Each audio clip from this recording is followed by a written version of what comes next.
Friends, நம்ம சேனலில் டேஸ்டியான இட்லி மாவு குழிப்பணியாரம் எப்படி செய்கிறதுன்னு பார்க்கலாம். ஒரு மிக்ஸி ஜாரில் 1/2 கப்பு பொட்டுக்கடலை சேர்த்துக்கோங்க, 2 ஏலக்காய், 2 பிஞ்ச் அளவு உப்பு சேர்த்துட்டு கொரகொரப்பாக அரைச்சி எடுத்துக்கோங்க. மைய அரைக்க வேண்டாம்.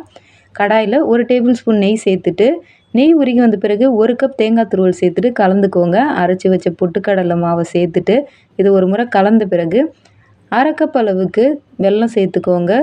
சேர்த்துட்டு இது நல்லா இலகி வந்த பிறகு ஸ்டவ் ஆஃப் பண்ணிவிட்டு இது ஆறின பிறகு உருண்டை பிடிச்சி எடுத்து வச்சுக்கோங்க. ஒரு பெரிய கமர்கட்டு சைஸில் உருண்டை பிடிச்சி எடுத்த பிறகு ஒரு பவுலில் 1 1/4 கப் அளவுக்கு இட்லி மாவு சேர்த்துக்கோங்க. ஏலக்காய் தூள், 1 டேபிள் ஸ்பூன் அரிசி மாவு, 1 டீஸ்பூன் சர்க்கரை சேர்த்துட்டு நல்லா மிக்ஸ் பண்ணி எடுத்து வச்சுக்கோங்க.